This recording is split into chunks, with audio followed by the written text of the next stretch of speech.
সংগ্রাম চলবে চলবে জনতার সংগ্রাম চলবে জনতার সংগ্রাম চলবে আমাদের সংগ্রাম চলবে চলবে জনতার সংগ্রাম চলবে জনতার সংগ্রাম চলবে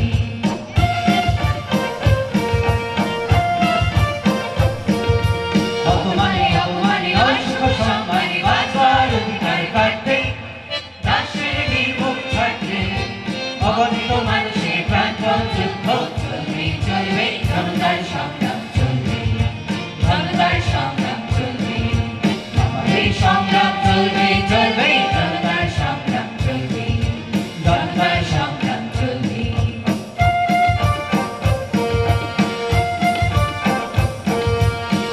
সকল ভোট করবে হোক না ধর্মী নিষিদ্ধ আমরা তো সময়ের ছাত্রী নিশিদিন কাটাবো বিনিদ্র দিয়েছিল শান্তি আরো দেব স্বস্তি দিয়েছিল সংগ্রাম আরো দেব স্বস্তি প্রয়োজন হলে দেব আইন কোটি রক্ত রক্ত রক্ত হোক না পথের বাধা প্রস্তর শব্দ হোক না পথের বাধা প্রস্তর শব্দ অবিরাম যাত্রার চির সংঘর্ষে একদিন সে পাহাড় চলবে চলবে জনতার সংগ্রাম চলবে জনতার সংগ্রাম চলবে আমাদের সংগ্রাম চলবে চলবে জনতার সংগ্রাম চলবে জনতার সংগ্রাম চলবে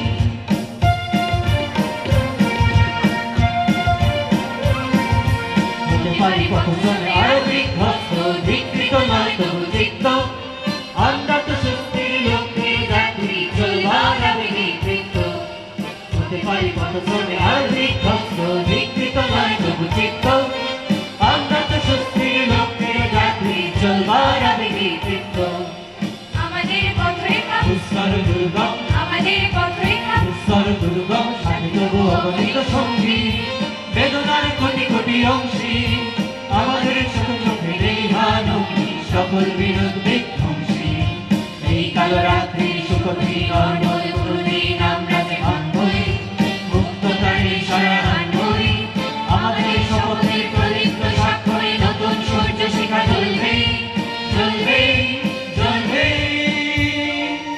জনতার সংগ্রাম চলবে জনতার সংগ্রাম চলবে জনতার সংগ্রাম চলবে জনতার সংগ্রাম চলবে জনতার সংগ্রাম চলবে চলবে চলবে চলবে চলবে চলবে চলবে চলবে চলবে ধন্যবাদ। আবৃত্তি সংগঠন দ্বৈতস্বর।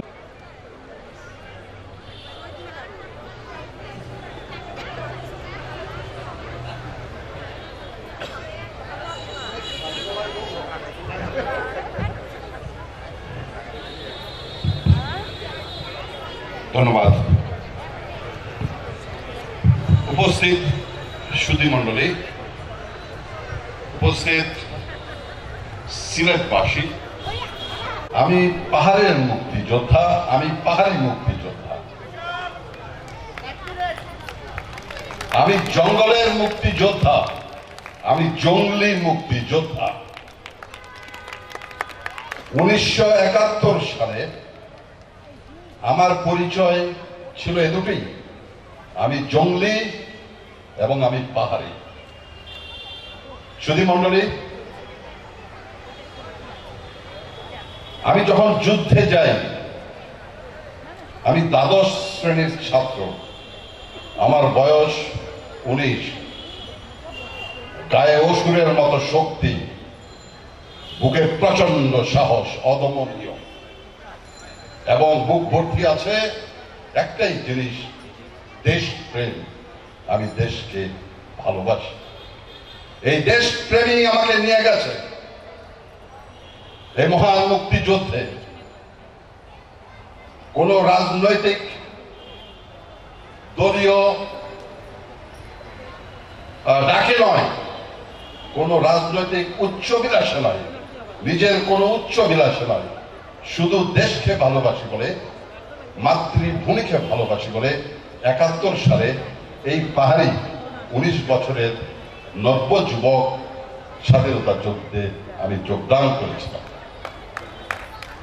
স্বাধীনতা যুদ্ধ সম্পর্কে, পার্বত্য চট্টগ্রামে স্বাধীনতা যুদ্ধ সম্পর্কে জানতে হলে আগে আমাকে একটু কল্পনা করতে হবে। আমার বয়স 19, এবং পার্বত্য চট্টগ্রাম আমি একজন গেরিলা। প্রথমত হচ্ছে আমি একজন গেরিলা যোদ্ধা।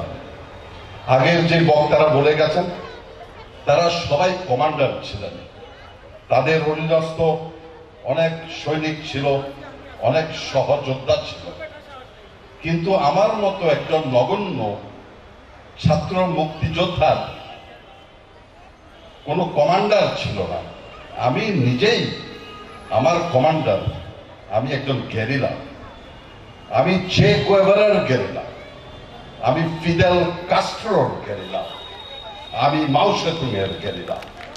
আমি শত্রু নিধন করি জনগণের সাথে মিলেমিশে, এবং ৭১ আমি তাই করেছি।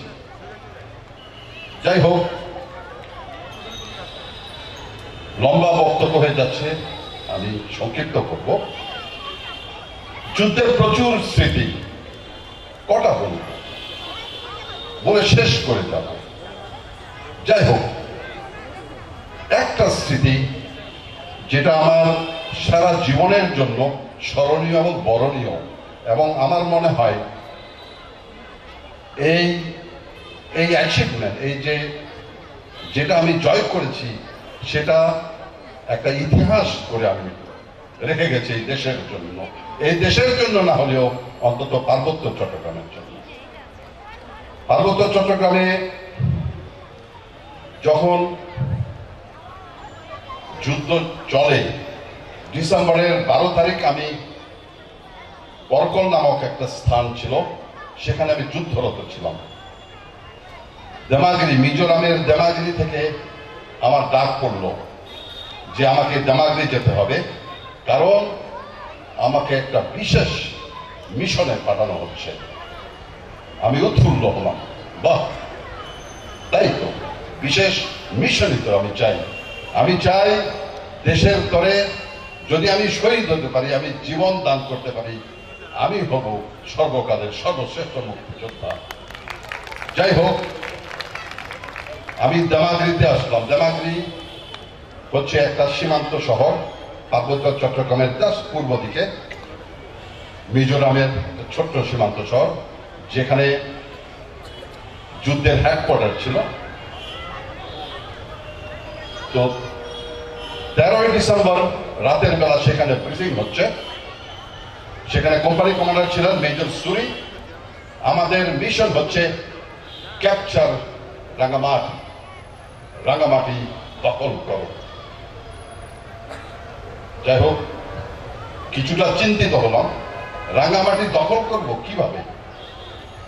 যাই হোক, যখন সমস্ত পরিকল্পনাটা বুঝিয়ে দেওয়া হলো, বুঝলাম না, ঠিক আছে।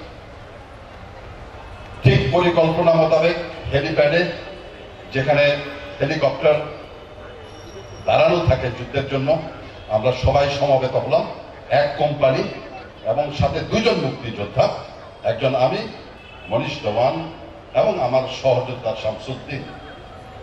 আমরা হচ্ছি যে কোম্পানি যাচ্ছে তার স্কাউট হিসাবে, অর্থাৎ এই কোম্পানিকে যুদ্ধে আমরাই সামনে এগিয়ে থেকে নিয়ে যাব। আমরা জানি না 15ই ডিসেম্বর আসলে বাংলাদেশের তথা পূর্ব পাকিস্তানের কি অবস্থা।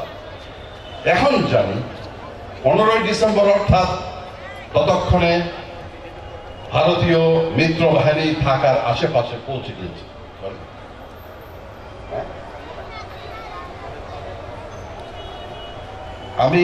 আমরা এখন জানি 15 তারিখ ঢাকা প্রায় অবরুদ্ধ। ঠিক সে সময় আমাদের টোটাল 150 জনের একটা কোম্পানিকে 2 হেলিকপ্টারে চড়িয়ে রাঙ্গামাটি শহরের, আমার মনে হয় আমরা একটু আজান হচ্ছে, আজানের জন্য একটু বক্তব্যটা বন্ধ রাখি। স্বয়ংক্রিয় অস্ত্রের ঝনঝনানি এবং 3 ইঞ্চ আর 2 ইঞ্চির মর্টারের গোলা বর্ষণ একে অপরের প্রতি, সে যুদ্ধক্ষেত্র যেন একটা নরকখণ্ড। আমার এখনো মনে আছে বারুদের, সেই বোমা ফাটানো বারুদের গন্ধ আজও আমাকে আপ্লুত করে তোলে। যাই হোক, 15ই ডিসেম্বর সারাদিন যুদ্ধ হলো, সারা রাত যুদ্ধ হলো, কেউ ছাড়ে না। পাকিস্তান আর্মি আমাদেরকে দখল করতে পারে না। আমরা আমাদের অবস্থানে ডিফেন্স নিয়ে পরীক্ষা করে আমরা বসে আছি। 16ই ডিসেম্বর তারিখে সেই পূর্বপর সকালবেলায় আবার আক্রমণ হলো। এইভাবে চললো গোটা সন্ধ্যা পর্যন্ত। ততক্ষণে কিন্তু পাকিস্তান আর্মি ঢাকাতে আত্মসমর্পণ করেছে, কিন্তু আমরা জানি না। কিন্তু রাঙামাটির অদূরে সেই যুদ্ধ চলমান ছিল রাত মধ্যরাত অবধি। মধ্যরাতে ওরা যখন চলে যায়, মানিকছড়ি ব্রিজ বলে একটা ব্রিজ আছে, সেটা উড়িয়ে যাওয়ার পরে আমরা এই ব্যাটালিয়ন নিয়ে আমরা রাঙামাটি শহরের দিকে এগুতে থাকি এবং ভোর অন্ধকার 5টার মধ্যেই আমরা শত্রুবিহীন পাকিস্তানের ছেড়ে যাওয়া রাঙামাটি শহরে প্রবেশ করি 17ই ডিসেম্বর রাত 5 থেকে 6টার মধ্যে। এবং সকাল 9টায় জেলা প্রশাসকের অফিসের সামনে আমি ও আমার সহযোদ্ধা শামসুদ্দিন, ততক্ষণে শত শত মানুষ জমা হতে থাকে। অলরেডি ততক্ষণে খবর ছড়িয়ে পড়েছে যে মনীষ দেওয়ান এসেছে, শামসুদ্দিন এসেছে। আমরা দুজনেই রাঙামাটির সন্তান। শামসুদ্দিন রাঙামাটি কলেজের ছাত্র ছিল, আমার 2 বছরের সিনিয়র। যখন খবর হলো মনীষ এবং শামসুদ্দিন রাঙামাটি দখলে এসেছে, ওরা দুজন বীর মুক্তিযোদ্ধা, সকাল 10টার মধ্যে রাঙামাটি জেলা প্রশাসকের অফিসের সামনে হাজার হাজার জনতায় ভরে গেল এবং সকলের উপস্থিতিতে আমরা আমাদের প্রাণের, আমাদের দেশের গান, আমাদের স্বাধীনতার গান এবং আমাদের জাতীয় সঙ্গীত আমার সোনার বাংলা আমি তোমায় ভালোবাসি এই গানের মধ্য দিয়ে রাঙামাটির শহরে পতাকা উত্তোলন করি। এটাই আমার জীবনের অত্যন্ত গুরুত্বপূর্ণ এবং স্মরণীয় একটা দিন। পরিশেষে এই অনুষ্ঠান আয়োজন করার জন্য নৃত্যশৈলীকে আমি আমার অন্তরের অন্তঃস্থল থেকে তাদের ধন্যবাদ জানাই, কৃতজ্ঞতা জানাই আমাকে এখানে আমন্ত্রণ করার জন্য।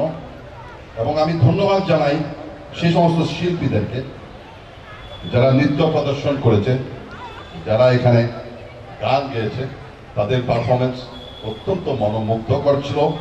সবাইকে ধন্যবাদ এবং সবাইকে এই দেশকে ভালোবাসার, এই দেশকে আরো গভীরভাবে ভালোবাসার এবং এই দেশের তরে নিজেদের প্রাণ বিসর্জন দেওয়ার শপথ দিয়ে আজকে আমার বক্তব্য শেষ করছি।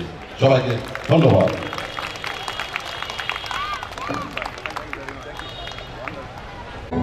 হলো বলিদান, লেখা আছে অশ্রু জলে, মুক্তির মন্দির সোপান তলে কত প্রাণ হলো বলিদান, লেখা আছে অশ্রু জলে, কত বিপ্লবী বন্ধুর রক্তে রাঙা বন্দিশালার ওই শিকল ভাঙা, কত বিপ্লবী বন্ধুর রক্তে রাঙা বন্দিশালার ওই শিকল ভাঙা। তারা কি ফিরিবে তারা কি ফিরিবে আজ সুপ্রভাতে, যত তরুণ অরুণ গেছে অস্তাচলে, মুক্তির মন্দির সোপান তলে কত প্রাণ হলো বলিদান, লেখা আছে অশ্রু জলে।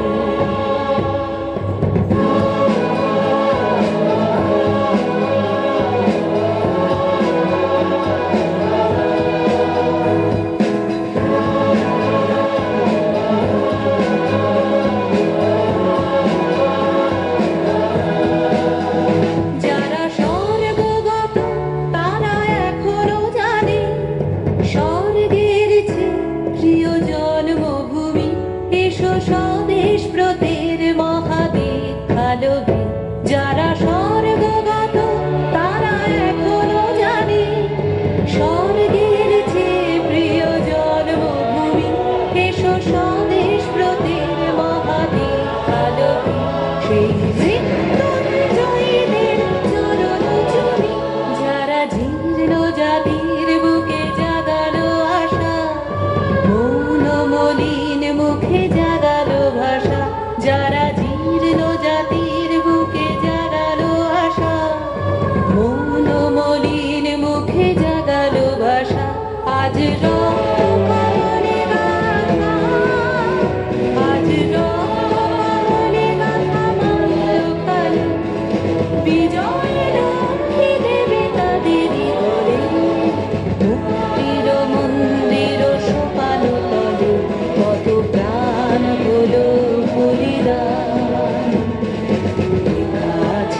বিধুর শরতে হেসে চলে সে ফালিকা তলে গাহিয়া আগমনী গীতি বিধুর নমো নমো নমো বাংলাদেশে মম চির মনোরম চির মধুর নমো নমো নমো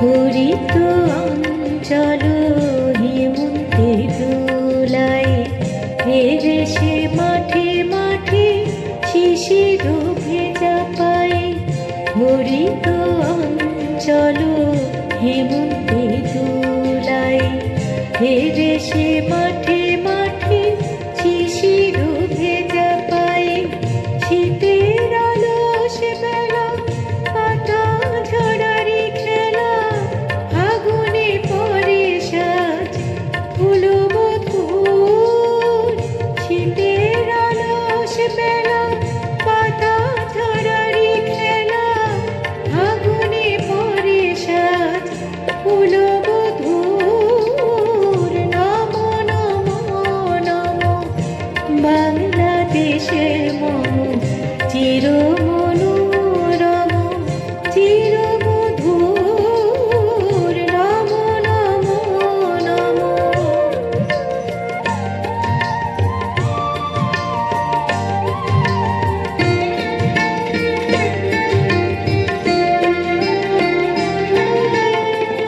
এই দেশের মাটি জল ফুলে ফলে যে রস যে সোনা নাহি কুমণ্ডলে এই দেশের মাটি জল ফুলে ফলে যে রস যে সোনা নাহি কুমণ্ডলে এই বাইরে বুকে এসে খেলে সুখে ঘুমাবো এই বুকে স্বপ্না তোর এই বাইরে বুকে এসে খেলে সুখে ঘুমাবো এই বুকে স্বপ্না তোর নমো নমো নমো বাংলাদেশে মম চির মনোরম চির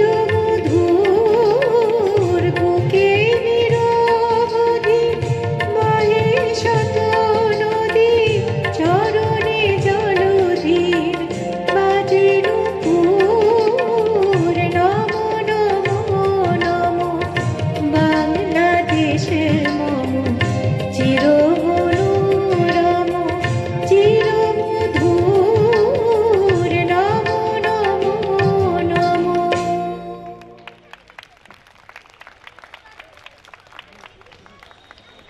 আমরা এরপরে বীর মুক্তিযোদ্ধা সদরুদ্দিন আহমেদ চৌধুরীর কাছ থেকে যুদ্ধকালীন স্মৃতি শুনব। তার আগে সংক্ষেপে বীর মুক্তিযোদ্ধা সদরুদ্দিন আহমেদ চৌধুরী 14 জুলাই 1945 খ্রিস্টাব্দে জন্মগ্রহণ করেন।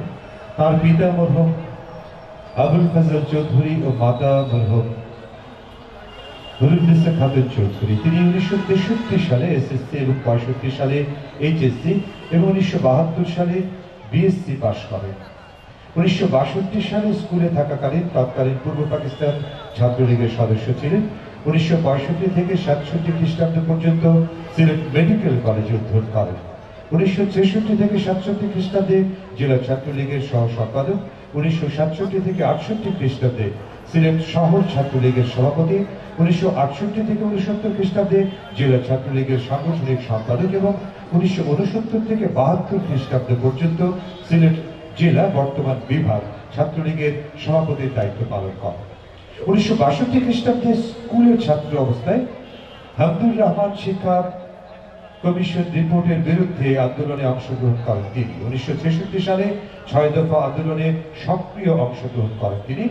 1968-69 সালে গণ আন্দোলনে এবং একনায়ক জেনারেল আইয়ুব খানের পতনের আন্দোলনে সক্রিয় অংশগ্রহণ করেন। 6 দফা সমর্থনে 1970 সালে জেলার বিভিন্ন জায়গায় জনসভার আয়োজন করেন। 1970-এর নির্বাচনে সদরুদ্দিন আহমেদ চৌধুরী সিলেটের বিভিন্ন জায়গায় জনমত গঠনের উদ্দেশ্যে বঙ্গবন্ধুর সঙ্গে বিভিন্ন জনসভায় যোগদান করে বক্তৃতা প্রদান করেন। 1971 সালের 7 মার্চ বঙ্গবন্ধুর ডাকে অসহযোগ আন্দোলনে অংশগ্রহণ করেন। 71-এর 23 মার্চ সিলেটের রেজিস্ট্রারি মাঠে স্বাধীনতার পতাকা উত্তোলন করে স্বাধীনতার ঘোষণা পাঠ করেন। 25 মার্চ রাতে পাক বাহিনীকে প্রতিরোধ কল্পে ছাত্রলীগ কর্মী জনাব লামা, সাজ্জাদ, টিপু, সুয়েব, খসরু সহ আরো কয়েকজনকে নিয়ে টিলাগড় এমসি কলেজের সামনে ব্যারিকেড প্রদান করেন। মার্চের 29 তারিখে টেকনিক্যাল স্কুলের ছাত্র সংসদের সহসভাপতি মকিসুর রহমান ও ছাত্রকের ছাত্রলীগ কর্মী লেসকে নিয়ে সুনামগঞ্জ থেকে সুবেদার নাসিরুদ্দিন রহমানের লস্করের নেতৃত্বে এক কোম্পানি ইপিআর নিয়ে সিলেট আগমন করেন। 9 এপ্রিল সিলেটের দক্ষিণ সুরমার ক্যাপ্টেন আজিজের নেতৃত্বে ইস্ট বেঙ্গল রেজিমেন্টের সৈনিক ভাইদের সহায়তা প্রদান করেন। ইস্ট বেঙ্গল রেজিমেন্টের সঙ্গে পাক বাহিনীর তুমুল যুদ্ধ হয়, কিন্তু পাক বিমান বাহিনীর আক্রমণের কারণে ইস্ট বেঙ্গল রেজিমেন্টের সৈনিক বাহিনী শেরপুর পিছিয়ে আসে এবং তিনিও তাদের সঙ্গে আসেন। এরপর শেরপুর থেকে পায়ে হেঁটে খাদিমনগরে ইপিআর সুবেদার বিআর চৌধুরীর সাথে দেখা করেন। পাক বাহিনী ও পাক বিমান বাহিনীর তীব্র আক্রমণের মুখে ইপিআর বাহিনী জৈন্তাপুর চলে আসে এবং তিনি সুতারকান্দে হয়ে করিমগঞ্জে চলে আসেন। সেখানে বন্ধু ইনামুল হক চৌধুরী, ইয়ামিন চৌধুরী এবং প্রতিমধ্যে নিজামুদ্দিন লস্কর ময়নাকে নিয়ে ডাউকে চলে আসেন এবং তামাবিলে অবস্থানরত বন্ধু ছাত্রলীগ কর্মীদের নিয়ে এপ্রিলের শেষ দিকে ট্রেনিং এর জন্য জরাইন ট্রেনিং সেন্টারে যান। সেখানে বেস কমান্ডার হিসেবে 45 দিনের ট্রেনিং শেষে বালাট গমন করেন। অক্টোবর পর্যন্ত কোম্পানি কমান্ডার হিসেবে বিভিন্ন অপারেশনে অংশগ্রহণ করেন। জেলা ছাত্রলীগের সভাপতি হিসেবে পদাধিকার বলে মুজিব বাহিনীর আঞ্চলিক কমান্ডারের দায়িত্ব পালন করেন এবং করিমগঞ্জে এসে মুজিব বাহিনীর আঞ্চলিক প্রধান হিসেবে সকল কর্মকাণ্ডে সক্রিয় অংশগ্রহণ করেন।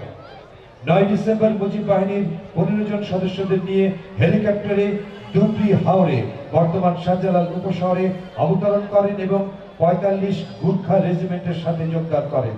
এর ঠিক এক সপ্তাহ পরে 1971 সালের 17 ডিসেম্বর সিলেটের এমসি কলেজ মাঠে বীর মুক্তিযোদ্ধা সদরুদ্দিন আহমেদ চৌধুরীর উপস্থিতিতে পাকিস্তানি সৈন্যরা আত্মসমর্পণ করে।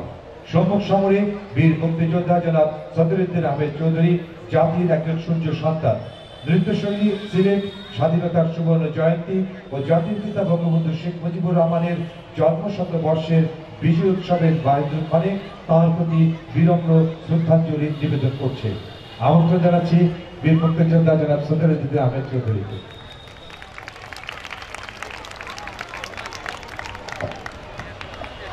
ধন্যবাদ। উপস্থিত ভদ্র মহিলা মহোদয়গণ, সুধীমণ্ডলী, নতুন প্রজন্মের কিশোর কিশোরী, যুবক যুবতী, মঞ্চে উপবিষ্ট সম্মানিত মুক্তিযোদ্ধা ভাইরা, এখানে দাঁড়িয়ে একটা কথাই আমার মনে হচ্ছে, আমি মুক্তিযোদ্ধাকে এখানে সম্বর্ধনা দেওয়া হবে 33 বছর আগে এটা চিন্তা করি নাই। 1988 সালের 16 ডিসেম্বর আমরা 4 মুক্তিযোদ্ধা উদ্যোগ নিয়েছিলাম শহীদ মিনার করার। 16 ডিসেম্বর উদ্বোধন আমরা করেছিলাম। ঠিক 33 বছর 3 দিন পরে নৃত্যশৈলী আমাদেরকে সম্বর্ধনা দিচ্ছে। এই জন্য প্রথমে নৃত্যশৈলীর কর্মকর্তা, কর্মবৃন্দ, পরিচালক, শিল্পী সবাইকে আমি কৃতজ্ঞতা প্রকাশ করছি। যেহেতু ছাত্রলীগের সভাপতি ছিলাম, শুধু মুক্তিযুদ্ধের কিছু কাহিনী বললেই হবে না, তার আগে কিছু কথা আপনাদেরকে জানা দরকার। 70 সালে বঙ্গবন্ধু নির্বাচন উপলক্ষে সিলেটে আসেন। তো তিনি সিলেটকে মাত্র 3 দিনের কর্মসূচি প্রোগ্রাম দিয়েছেন যে 3 দিন উনি এখানে বক্তৃতা করবেন। এর আগে সুনামগঞ্জে 3 দিন সামার সাহেব ওনার নির্বাচনী এলাকাতে বক্তৃতা হবে 3 দিন উনি নিয়ে গেছেন। তো সেই সময় রমজান মাস ছিল। রাতে 1টার সময় গিয়ে গাজী সাহেবের বাসায় গেলাম যে আপনারা কি কর্মসূচি ঠিক করেছেন 3 দিন কীভাবে কী হবে? গাজী সাহেব বলেন আমার দ্বারা সম্ভব না। বলে কেন? যে সবার এলাকাতে বক্তৃতা দিতে 3 দিন হবে না। আমি বললাম কথা বলে। বলে কী কথা বলবো? তা আমি আমার সাধারণ সম্পাদক লামা সাহেবকে নিয়ে এক্সচেঞ্জে গেলাম, টেলিফোন এক্সচেঞ্জ। ওখান থেকে টেলিফোন করার সাথে সাথে বঙ্গবন্ধু ধরলেন, জিজ্ঞেস করলেন ঘটনাটা কি, যে আপনি তো 3 দিন সময় দিয়েছেন, এই 3 দিনে তো হবে না। ওসমানী সাহেব নির্বাচনে দাঁড়াবেন, আমি সকালবেলা চলে যাচ্ছে ঢাকায়। বলে এটা কি বলছো? বলে হ্যাঁ, সময় বাড়ানো। অনেক কথা বলার পরে উনি 1 দিন সময় বাড়ালেন। ঠিক পরের দিন সকালে গাজী সাহেবকে নিয়ে ওসমানী সাহেবের বাসায় গেছি। ওসমানী সাহেব দেখি রেডি হয়ে গেছে, উনি এয়ারপোর্টে যাবে, ঢাকার নির্বাচন করবে না। আমি বললাম আপনি কোথায় যাচ্ছেন? আমাকে খুব স্নেহ করতেন। বলেন আমি নির্বাচন করব না, আমাকে 1 দিন সময় দেওয়ার কথা, আমাকে কোনো সময় দিতে পারি না। আমি বললাম আপনি তো 1 দিন পাচ্ছেন, তা আপনি রাগ করেন কেন? তুমি বলতেছো? বলে হ্যাঁ আমি বলতেছি। বঙ্গবন্ধু আপনাকে 1 দিন আপনার গোলাপগঞ্জ, বালাগঞ্জ, পেন্সুগঞ্জ, বিশ্বনাথ আপনার জন্য উনি বক্তৃতা করবে। এই কথাটা এই জন্য বললাম, যেখানে একটু আগে আজিজ সাহেব বলে গেছেন উসমানী সাহেবের কথা, এই জন্য বললাম যে উসমানী সাহেব সেই দিন রাগ করে চলে গেছিলেন, শেষ পর্যন্ত ওনাকে আটকায় উনি নির্বাচনে বিপুল ভোটে হয়েছিলেন। 70-71 সালের যুদ্ধের কথা মনে হলে আমার ক্যাপ্টেন আজিজুর রহমান রানা সম্পর্কে উনি আমার এক ভাই হন, আমার চাচাতো বলে আপন দেওয়া। তো উনি দক্ষিণ সুরমাতে এসেছেন। আমি ওনার সাথে অতপ্রত বলেছিলাম, ওনাকে ওনার সাথে শেরপুর পর্যন্ত গিয়েছি। শেরপুর যাওয়ার পরে এখানে এয়ার স্টেপিং সেবর জেটের মানে টিকা মুশকিল হয়ে গেছে। আমরা শেরপুরে গেলাম, উনি বললেন যে আমার তো অনেক সৈন্য, কোন দিকে গেল আমি বলতে পারি না, একটু কাদিমনগর। আমি বললাম শেরপুর থেকে সিলেট হলো 20 মাইল, যেতে হলে তো আমি সিলেট শহর হয়ে যেতে পারবো না, গোলাপগঞ্জে ঘুরে যেতে হবে। তা আমাকে বললেন যে দেখো গর্বল গিয়ে একটু যদি চেষ্টা করো তো আমার বন্ধুদের সাথে একটু যোগাযোগ করো। তো আমি পায়ে হেঁটে গোলাপগঞ্জ হয়ে কাদিমনগরে গেছি। তো ওনার কিছু সংখ্যক সৈনিককে পেলাম। তা বললাম যে আপনারা তো এদিকে চলে আসছেন, উনি তো শেরপুরের দিকে, তা আপনারা কি ওইদিকে যেতে পারবেন? বলে আমাদের মনে হয় না। ঠিক পরের দিনই দেখলাম সেখানে পাকিস্তান আর্মি আক্রমণ করছে। তা আমরা বিআর চৌধুরী আমাকে বললেন যে দেখেন আপনি সুতারকান্দি চলে যান, আমরা তামাবিলে যাচ্ছি। আমি সুতারকান্দি থেকে এসে আমার 2 বন্ধুকে নিয়ে তামাবিলে আসলাম। সেখান থেকে জারাইন ট্রেনিং নিয়ে বালাটে গেলাম। সেই সময় বালাটে আমাদের মহামান্য রাষ্ট্রপতি হামিদ ভাই সেইখান সময় মুজিব বাহিনীর দায়িত্ব প্রদান আঞ্চলিক কিশোরগঞ্জের আঞ্চলিক প্রধান হিসেবে তিনি সেখানে অবস্থান করতেন। তো বালাট আসার পরে, বালাটটা হলো সুনামগঞ্জের জাস্ট অপোজিট। সেখানে একটা বাজার আছে বাংলা বাজার, যেটা এখন ওপেন হাট সরকার করেছে। আমরা প্রথম দেশে জুন মাসের প্রথম সপ্তাহে আসছি। বৃষ্টি একদিকে, হাওর এলাকা। তো বালাট আসার পরে এখান থেকে আমরা ভিতরে ঢুকলাম, কিন্তু সুনামগঞ্জের কাছে ফিরতে পারি না। একটা গ্রাম আছে বেরিগাঁও, 3 দিকে হাওর, একদিকে রাস্তা। এমনভাবে এখানে তারা প্রতিরক্ষামূলক পাক আর্মি করেছে যে এইটাকে কোনো অবস্থাতে দখল না করলে সুনামগঞ্জ যাওয়া যাবে না। আমি আমার বক্তব্য খুব সংক্ষিপ্ত করে নিচ্ছি, কারণ রাত্রেও অনেক হয়ে যাচ্ছে। আমার পরে মিনহক আছে, উনি কথা বলবেন। আমরা এখানে 2 বার অপারেশন করে ব্যর্থ হয়েছি, কোনো অবস্থাতেই দখল করতে পারি না। 3 নম্বর বার আমাকে দায়িত্ব দেওয়া হলো যে এইটা দখল করতেই হবে।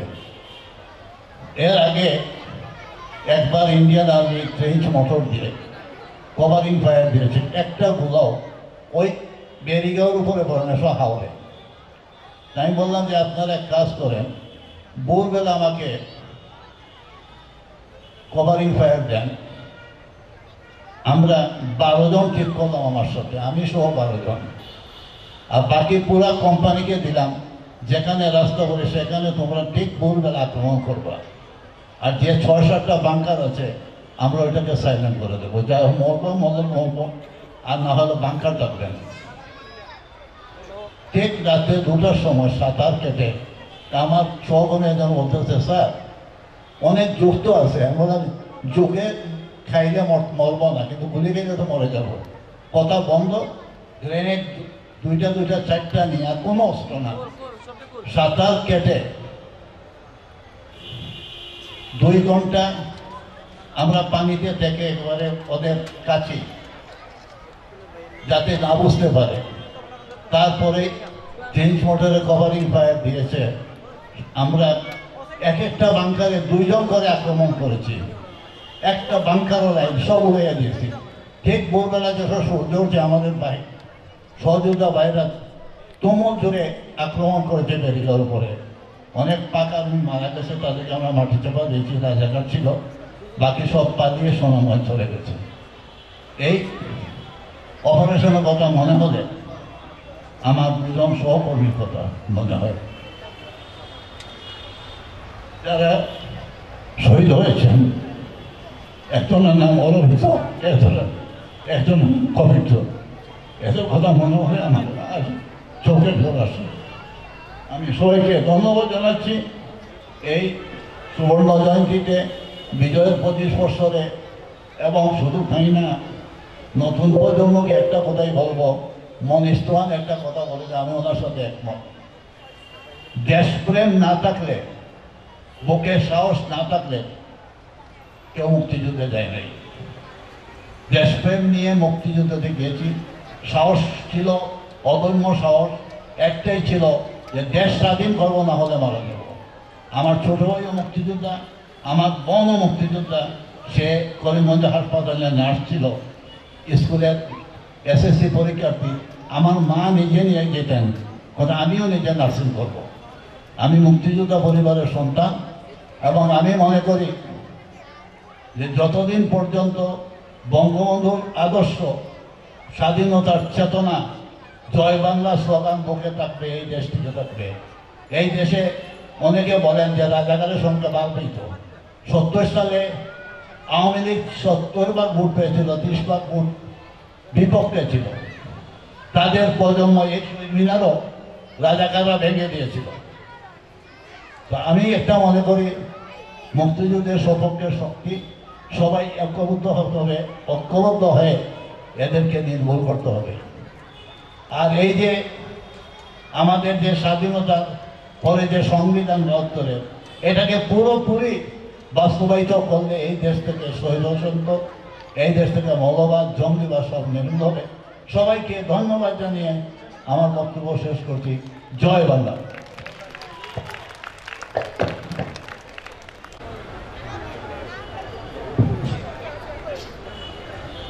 সুধী মণ্ডলী, আমি পাঠ করছি শ্রদ্ধাভাজন বীর মুক্তিযোদ্ধা মিনু হকের জীবনী।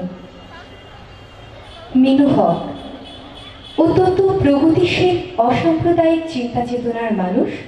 পিতা মেহেদির বিল্লাহ এবং মাতা আমিনা বিল্লাহের পরিবারের 8 সন্তানের মধ্যে 7ম সন্তান ঢাকা বিশ্ববিদ্যালয়ে মনোবিজ্ঞান বিভাগে ভর্তি হন। ঢাকা বিশ্ববিদ্যালয়ের মনোবিজ্ঞান বিভাগ থেকে স্নাতক ও স্নাতকোত্তর সম্পন্ন করেন তিনি। সামাজিক ও সাংস্কৃতিক সংগঠনে তার সম্পৃক্ততা। মিনু হক বর্তমান সভাপতি বাংলাদেশ নৃত্যশিল্পী সংস্থা, নৃত্য সংগঠন নৃত্যধারার আহ্বায়ক, কচিকাচার মেলার সদস্য, ITI বাংলাদেশ কেন্দ্রের নির্বাহী সদস্য, ঢাকা থিয়েটারের সদস্য, পল্লবী ডান্স সেন্টারের প্রতিষ্ঠাতা সভাপতি এবং বাংলাদেশ শিল্পকলা একাডেমির পরিষদের সভাপতি। দেশের সাংস্কৃতিক প্রতিনিধি হিসেবে তার কর্মকাণ্ড।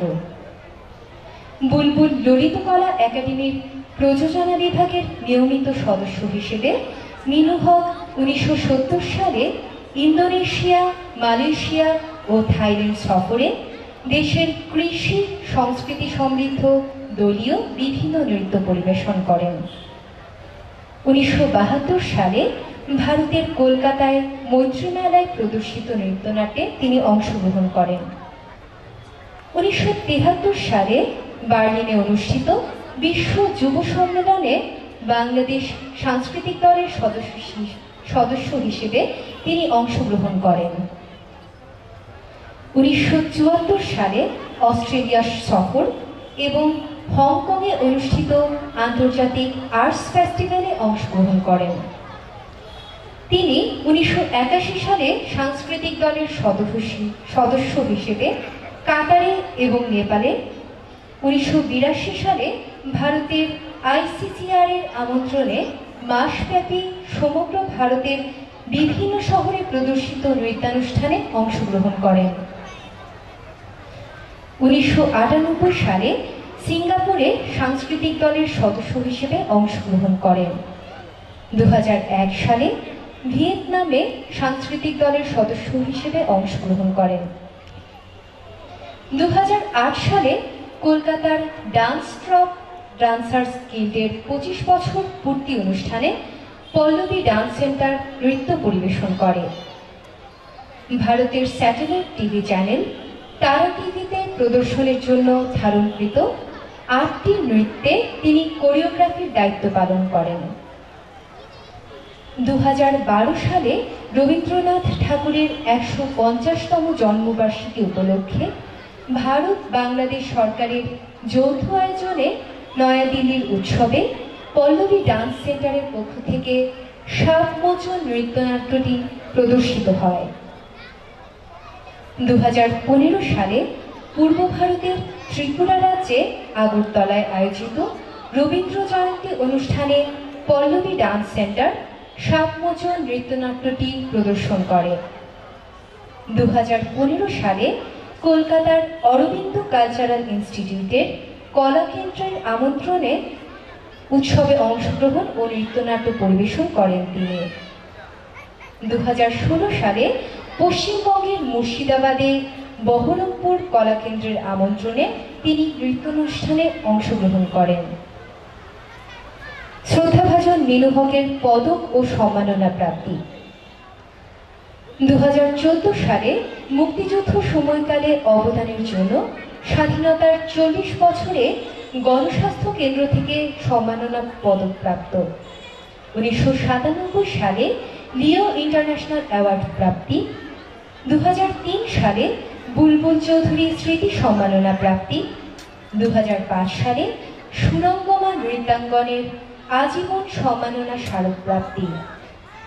2009 সালে মুক্তিযুদ্ধে অবদানের জন্য ভারতের ইস্টার্ন কমান্ড কর্তৃক ফোর্ট উইলিয়ামের প্রদত্ত সম্মাননা স্মারক প্রাপ্তি। 2015 সালে নতুন করে জাতীয় শিশু কিশোর সংগঠন করতে নৃত্যে অবদানের জন্য সম্মাননা স্মারক প্রাপ্তি। 2016 সালে নৃত্যাঙ্গনে অসামান্য অবদানের জন্য খুলনা জেলা প্রদত্ত রাশেদ তালুকদার সম্মাননা স্মারক প্রাপ্তি। 2017 সালে দিব্য সাংস্কৃতিক সংগঠন শ্রদ্ধেয় মিনু হককে আজীবন সম্মাননা প্রদান করেন এবং তিনি মাটির কন্যা উপাধিতে ভূষিত হন। এবং সর্বশেষ 2018 সালে বাংলাদেশি নৃত্যকলায় বিশেষ অবদানের জন্য রাষ্ট্রীয় সম্মাননা 21 পদকে ভূষিত হন শ্রদ্ধাভাজন মিনু হক।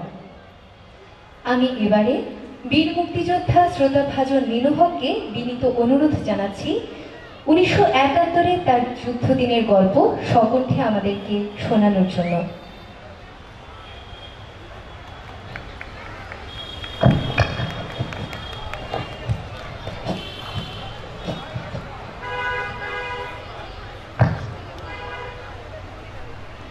আমি শুভেচ্ছা সকলকে। সুবর্ণ জয়ন্তী, স্বাধীনতার সুবর্ণ জয়ন্তী এবং বিজয় সুবর্ণ জয়ন্তী শুভেচ্ছা জানাচ্ছি সবাইকে। প্রথমে আমি কৃতজ্ঞতা এবং শুভেচ্ছা জানাচ্ছি আয়োজনে নৃত্যশৈলী এবং সহযোগিতায় জেলা পরিষদ সিলেট, অসংখ্য অসংখ্য ধন্যবাদ। এরকম জেলা মানে জেলা পরিষদ সদস্য আমি দেখিনি যে এরকম ঢেলে মানে আর্ট কালচারকে সাপোর্ট করে।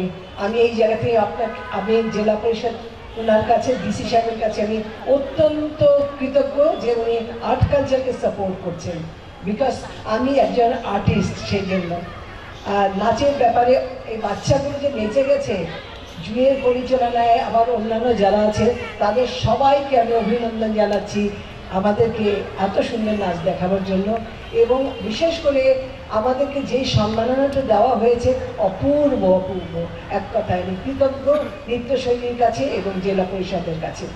আর যারা সামনে আছেন বীর মুক্তিযোদ্ধারা, যত জেনারেল, যত বীর বিক্রম, উত্তম, বীর উত্তম, বীর প্রতীক, তাদের সবাইকে আমাদের, এবং সামনে যে বসে আছে সবাই মধ্যে সে সুলতানা কামাল, আমি মনে করি ও সবচেয়ে বড় মুক্তিযোদ্ধা। আমার ছোটবেলায় আমি একটু বলে নিই, আমার পুরো পরিবারটা মুক্তিযুদ্ধের।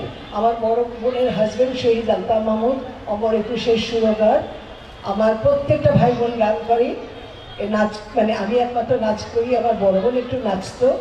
আর আমার ছোট বোন হলো শিমুল ইউসুফ, নাটক করে, এবং তার স্বামী হলো নাসিরুদ্দিন ইউসুফ বাচ্চু, যার আজকে আসার কথা ছিল। আমি মনে করি যে আমার পরিবারটা মুক্তিযুদ্ধের সাথে জড়িত ছিল। আমার দুলাভাইকে যখন ধরে নিয়ে যায় পাকিস্তান আর্মিরা, আমার 4টা ভাইকে ধরে নিয়ে গেছিল, আমি মুক্তিযুদ্ধে চলে গেলাম আমার মেজো ভাইয়ের সাথে। তার পরিপ্রেক্ষিতে একটু আগে বলিনি আমি কেন মুক্তিযুদ্ধে গেছিলাম। আমি তো তখন 18 বছরের একটা মেয়ে, ঢাকা ইউনিভার্সিটিতে ফার্স্ট ইয়ারে ভর্তি হয়েছি, কিন্তু আমি তো একদিনও ক্লাস করি, 7 দিন ক্লাস করেছি। 1 মার্চ থেকে অসহযোগ আন্দোলন পুরো একটা মাস আমি মার্চ মাসে আমি ক্লাস করিনি। এবং মানে আমি যখন প্রথম ক্লাস করি সেটা 1972 সালে 22শে ফেব্রুয়ারি।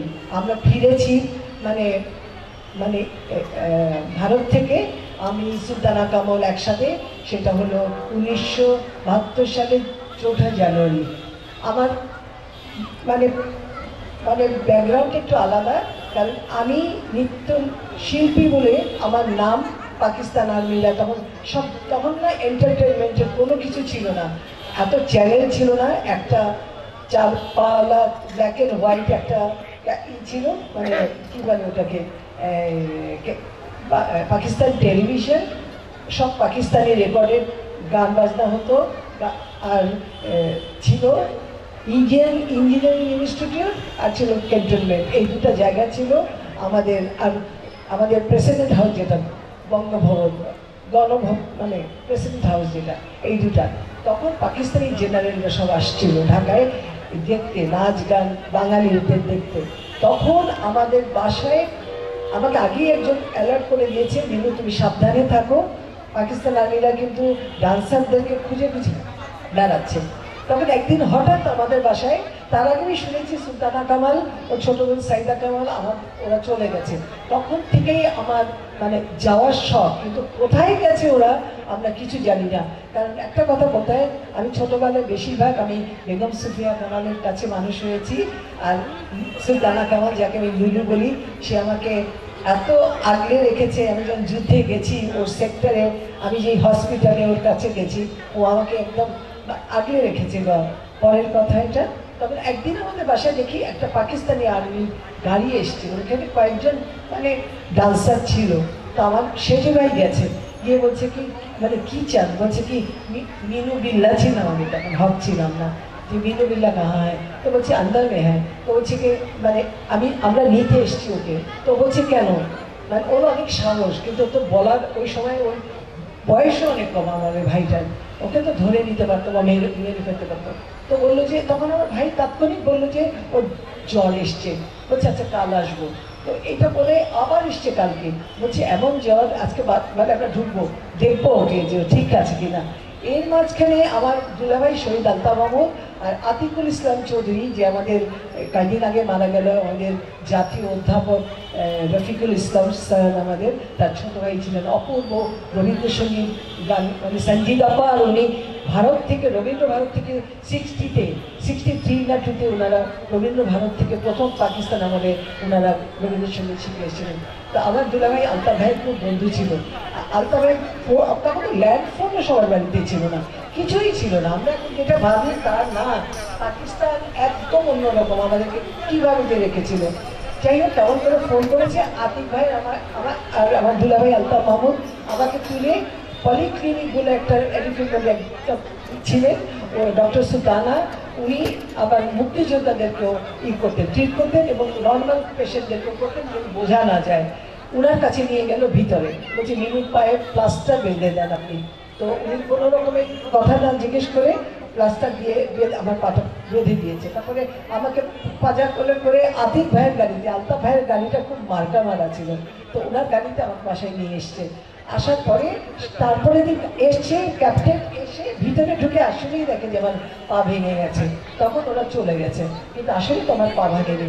পরের দিন সুলতানা কামালরা তো চলে গেছে, তখন পরের দিন আমাকে আমার মা কোনো রকমের একটা চাদর পরিয়ে আমাকে বেগম সুফিয়া কামালের বাসায় রেখে আসলো। আমি না ওখানে অবদান, যার এই হসপিটালের অবদান হলো সুলতানা কামাল, আমি বলবো প্রথমে ডক্টর আক্তার, তারপরে জাফরুল্লাহ চৌধুরী আর ডক্টর মোমেন, আর অনেকে ছিল ওখানে, ডক্টর নাজিম ভাই ছিলেন ওখানে, ডক্টর সব নাম করা। তো জাফরুল্লাহ ভাইরা তখন পড়ছে লন্ডনে, আর মনিম ভাই ওনারা পড়ছেন ওখানে। ওনারা এই তখন দেখতাম যে ওষুধ নিয়ে আসতেছে, ইঞ্জেকশন নিয়ে আসছে, ওরকম করে ওনারা সাহায্য করতেন। ডক্টর জাফরুল্লাহ উনি হলো এই হসপিটালের প্রতিষ্ঠাতা, প্রতিষ্ঠাতা। তারপরে আরও অনেকে, সুলতানা কামাল আছে এখানে। তো সেই জায়গা থেকে আমি যখন গেছি, হাত মানে কান্নাকাটির রোদ, তখন শুনতে পেলাম যে আমার দুলাভাইকে ধরে নিয়ে গেছে। তারপরের দিন থেকে আমাকে শিখিয়ে দেওয়া হলো কী কী করবে। তো এখন যেটা বলতে গেছিলাম, আমি যখন অ্যাসিস্ট করতে গেছি, আমরা কয়েকজন ব্লেডের মতো এই জায়গাটা কাটলো, আস্তে করে এরকম করে টুই করে বের করে দিল টুইজার দিয়ে, ওই যে উঠায় টুইজার দিয়ে উঠে বলে দেখলে এরকম করে, মানে ভয় পাইনি। কিন্তু আমরা যখন অ্যাম্বুলেন্স আসতো, আমরা রাত্রেবেলা সব উঠে যেতাম যে কে এলো। তারপর হঠাৎ করে একদিন আসতো মাইন ইঞ্জুরি এসছে। আমরা তো খুব খাওয়াতাম, হাত দিয়ে মেখে মেখে সবাইকে খাওয়াতাম, জ্বর হলে খাওয়াতাম, থার্মোমিটার দিতাম, খাইয়ে দিতাম, গান শোনাতাম, আমাদের ডিউটি ওষুধ দিতাম। যেমন সকালবেলা যদি সুলতানা কামালদের ডিউটি থাকে 2 জন করে, ওরা সব লিখে দিয়ে আসবে, ডাক্তাররা লিখে দেবে এই ওষুধ, পরবর্তীতে যারা ডিউটিতে আসবে তারা খাওয়াবে। এই মুক্তিযোদ্ধা যারা, মানে অন্যের মুক্তিযোদ্ধা বা ম্যালেরিয়া। বাই দ্য টাইম একটা কথা বলি, আমাদের একজন নাম করা ছিলেন, ইঞ্জিনিয়ার ছিলেন, ডক্টর ইঞ্জিনিয়ার নজরুল ইসলাম। উনি ম্যালেরিয়ায় ওখানে মারা গেলেন আমাদের সামনে। আমাদের ওই কফিনটা আমরা সারা রাত ওই ওটিতে, মানে ওই ডাক্তারদের আমাদের হিসেবে রেখেছিলাম, মানে হসপিটালে। তারপরে ওনাকে ওখানেই কবর দেওয়া হলো। ওনার ছেলে মেয়েকেও ছিল না, ওনার ওয়াইফ ছিলেন নাম করা লেখিকা। তো আমি প্রথম উনি কালভার্ট উড়িয়ে দেওয়ার ওই প্ল্যান করতেন, অনেক কাজ করেছেন মুক্তিযুদ্ধে উনি। তো এইসবই আমাদের জীবনে ছিল। বিকেল হলে আমরা রাতেবেলা আমাদের কোনো ডিউটি থাকতো না, সব ছেলেরা, মানে ছেলে ডাক্তাররা সব ডিউটি করতো। আর দিনের বেলা আমরা সব নার্সিং করতাম, ডাক্তাররাও থাকতো আমাদের সাথে। কোনো সিরিয়াস কিছু হলে ডাক্তাররা সব আমাদের বুঝিয়ে মানে দিয়ে গেছে আমাদেরকে। আর এত শহীদরা যারা মারা গেছে তাদের প্রতি আজকে আমার শ্রদ্ধা। নাম না যারা শহীদ, আমাদের সেক্টরে অনেকে মারা গেছে। খালেদ মোশাররফের জন্য আমার অনেক শ্রদ্ধা, হায়দার ভাইয়ের জন্য আমার অনেক শ্রদ্ধা, কারণ আমার ক্যাপ্টেন ছিল, সব সময় আমাদের কমান্ডার ছিল, সব সময় আমাদের খবর নিত এসে। মিনু কেমন আছে, লুলু তুমি দেখে রাখবে মিনুকে, মানে একদম এত আমি সো প্রাউড যে আমার মেলা ঘরে সেক্টর 2 খালেদ মোশাররফের আন্ডারে কমান্ডার ছিলেন। ওইখানে একমাত্র ফিল্ড হাসপাতালে আমরা কাজ করেছি। এইটা আমি সত্যি আমি নিজেকে, সবাই বন্ধুক নিয়ে করে, আমরা মেয়েরা মেয়েদের মতো কাজ করেছি। এইটা তো আমার জীবনের একটা সার্থকতা, সবারই সার্থকতা। এইটা একটা সবাই এসেছিল, আল্লাহ আমাদেরকে দিয়েছে, আমরা করেছি এই জিনিসটা। সেটা আমি বলি মায়েদেরকে সম্মান করবে সবাই। এই যে নাচ গান শেখাচ্ছে, মায়েরাই কিন্তু শেখাচ্ছে। আমি কিন্তু এই বলে শেষ করছি।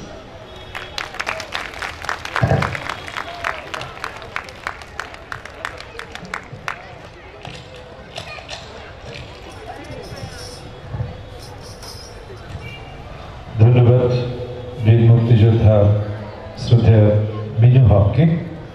আমাদের পরবর্তী আয়োজন আপনারা লক্ষ্য করছেন যে আগে থেকে বসে আছে এই ঠান্ডার মধ্যে। পাঠশালার সদস্যরা তাদের পরিবেশনায় গীতি, নৃত্যনাট্য, তুমি নেতা তুমি পিতা, চিঠি জয়িতা জেহেন প্রিয়তি, গ্রন্থনা হুমায়ুন কবির জুয়েল, নির্দেশনায় নাজমা পারভিন, এবং এর পরপরই রয়েছে নৃত্যশিল্পীর সর্বশেষ পরিবেশনা। তার আগে আমি সিলেটের সম্মানিত জেলা প্রশাসক কাজী ইমদাদুল হক মহোদয়কে মঞ্চে আহ্বান করছি। আমাদের অতিথিরা দীর্ঘক্ষণ এখানে বসে আছেন, অনেকে ক্লান্ত, তাদের দু একজন হয়তো চলেও যাবেন, তো আমি তাদেরকে বিশেষ করে আমাদের মুক্তিযোদ্ধাদের শুভেচ্ছা দেওয়ার জন্য অনুরোধ করছি সিলেটের সম্মানিত জেলা প্রশাসক কাজী ইমদাদুল হক মহোদয়। এবং নৃত্যশৈলীর উপদেষ্টা, এটি আরো একটি পরিচয় আমাদের জন্য।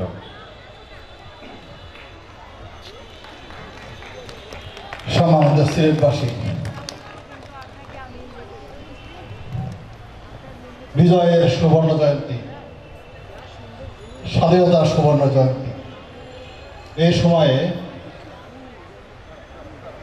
নৃত্যশৈলীর আয়োজনে আজকের এই বীর মুক্তিযোদ্ধা সংবর্ধনা।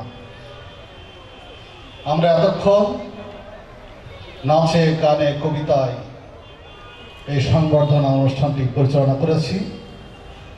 সাথে সাথে এই বীর মুক্তিযোদ্ধাগুলোর রণাঙ্গনের স্মৃতি আমরা শুনেছি। আমরা যারা নতুন প্রজন্ম, শিশু কিশোর যারা আছেন, সামনে যারা অভিষ্ট আছেন, তারা নতুন করে রোমাঞ্চিত হয়েছে। মনীষ দেওয়ান বীর মুক্তিযোদ্ধা যখন বলেন, আমি পাহাড়ের মুক্তিযোদ্ধা, আমি পাহাড়ি মুক্তিযোদ্ধা, আমি জঙ্গলের মুক্তিযোদ্ধা, আমি জঙ্গলি মুক্তিযোদ্ধা, তখন আমরা রোমাঞ্চিত হই। আমরা মুক্তিযুদ্ধ দেখিনি, আমরা বঙ্গবন্ধুকে দেখিনি, কিন্তু আমরা এই বীর মুক্তিযোদ্ধাদের দেখেছি, তাদের মুখে মুক্তিযুদ্ধের গল্প শুনেছি। আজ বিজয়ের 50 বছর, এই বাংলাদেশ বিশ্বের মানচিত্রে একটি অন্যতম বাংলাদেশ হিসেবে আবির্ভূত হতে যাচ্ছে। এই যে শহীদ মিনার, এই শহীদ মিনার, এই বাংলাদেশের এই সিলেটের শহীদ মিনার আমরা এইখানে নির্মাণ করতে পারতাম না, আমরা এইখানে আজকে সংবর্ধনার আয়োজন করতে পারতাম না, যদি এই বীর মুক্তিযোদ্ধাবৃন্দ তারা জীবনকে বাজি রেখে যুদ্ধে ঝাঁপিয়ে না পড়তেন এবং দেশের বিজয় ছিনিয়ে না আনতে পারতেন, তাহলে আমরা কিছুই করতে পারতাম না। আমরা সশ্রদ্ধ চিত্তে তাদেরকে সম্মান জানাতে চাই।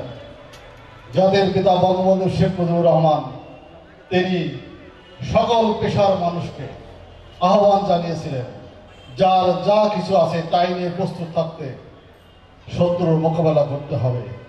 তারই আহ্বানে সাড়া দিয়ে বিভিন্ন আদর্শের মানুষ, বিভিন্ন পেশার মানুষ সকলেই মুক্তিযুদ্ধে ঝাঁপিয়ে পড়েছিলেন। এখানে ক্যাপ্টেন আজিজ পরবর্তীতে মেজর জেনারেল হয়েছিলেন, কিন্তু তার নাম পরিচিত ক্যাপ্টেন আজিজ হিসেবে। তৎকালীন লেফটেন্যান্ট হেলাল মোর্শেদ স্যার চলে গিয়েছেন, এখান থেকে বক্তব্য দিয়ে চলে গিয়েছেন। এখানে আছেন বীর মুক্তিযোদ্ধা নিরঞ্জন ভট্টাচার্য, তারা কিভাবে মুক্তিযুদ্ধে ঝাঁপিয়ে পড়েছিলেন সেগুলো আমরা শুনেছি। আমরা কর্নেল সালাম সাহেবের বক্তব্য শুনে আগামীকাল শুনবো তিনি কিভাবে যুদ্ধে ঝাঁপিয়ে পড়েছিলেন। আমাদের জনাব সদরুদ্দিন আহমেদ, তিনি কিভাবে ছাত্রলীগের নেতারা কিভাবে যুদ্ধে ঝাঁপিয়ে পড়েছিল সবই শুনেছি। এই শুনে আমাদের নতুন করে শপথ নিতে হবে। যারা বীর মুক্তিযোদ্ধা মনির দেওয়াল যেটা বলেছিলেন যে দেশ প্রেমে উদ্বুদ্ধ হয়ে তিনি যুদ্ধে ঝাঁপিয়ে পড়েছিলেন, আমাদের সবাইকে দেশ প্রেমে উদ্বুদ্ধ হতে হবে। আমাদের সরাসরি যুদ্ধ হয়তো শেষ হয়েছে, কিন্তু আমাদের আরো অনেক যুদ্ধ আছে। সেই সময় বিভিন্ন পেশার মানুষ, যেমন সম্মানিত মিনু হক, তিনিও সেবা শুশ্রূষা দিয়েছেন, তিনি তার যুদ্ধের কথা জানিয়েছেন। আমাদেরকে এখন সেই যুদ্ধ কিন্তু চলমান আছে। নতুন প্রজন্ম অবশ্যই আজকের এই বীর মুক্তিযোদ্ধাদের বীরত্ব গাথা শুনে অবশ্যই একটি স্বপ্নের সোনার বাংলা বিনির্মাণে অবদান রাখবে। আমি কথা বাড়াবো না, অনেক রাত হলো। নৃত্যশৈলীর পক্ষ থেকে যাদেরকে আমরা সংবর্ধনা জানালাম আজকে, আগামীকাল আরও 7 জনের সংবর্ধিত করা হবে। 2 দিনব্যাপী আয়োজনে আপনাদের স্মারকগুলো উপস্থিতি কামনা করছি। যাদেরকে আমরা সংবর্ধিত করলাম এর মধ্য দিয়ে শুধু তারাই নয়, নৃত্যশৈলী নিজেই সংবর্ধিত হতো বলে আমি মনে করি। নৃত্যশৈলী একটা নৃত্যের সংগঠন, সেই সংগঠন মুক্তিযুদ্ধের চেতনায় বিশ্বাসী হয়ে স্বাধীনতার 50 বছরে নৃত্যশৈলীর প্রতিষ্ঠার মাত্র 15 বছরের মধ্যে এমন একটি অনুষ্ঠান আয়োজনের স্বপ্ন দেখতে পারে এবং সেটি বাস্তবায়ন করতে পারে। এ থেকেই প্রমাণিত হয় আমরা পিছপা হব না, আমাদেরকে কেউ দাবিয়ে রাখতে পারবে না। আমরা জাতির পিতার স্বপ্নে সোনার বাংলা অবশ্যই গর্ব করব। আজকের এই দিনে আবার এই শপথ নিয়ে আমি আমার বক্তব্য শেষ করছি। ধন্যবাদ সবাইকে।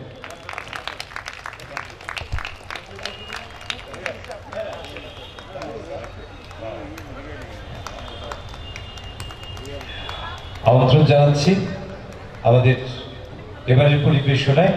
আমরা যাদেরকে ইতিমধ্যেই সিলেটের সাংস্কৃতিক অঙ্গনে সবাই মুজিব বাহিনী বলে ডাকে, তো মুজিব বাহিনীর সদস্যরা তারা ইতিমধ্যেই মঞ্চে বসে আছে তাদের পরিবেশনা উপস্থাপনের জন্য, এবং এর পরপরই মঞ্চে আসবে নৃত্যশৈলী।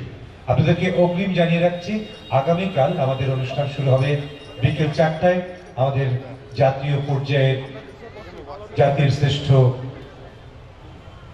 মুক্তিযোদ্ধারা এখানে আসবেন, আমরা তাদেরকে সম্মান জানাবো, আমরা নিজেদেরকে সমৃদ্ধ করব।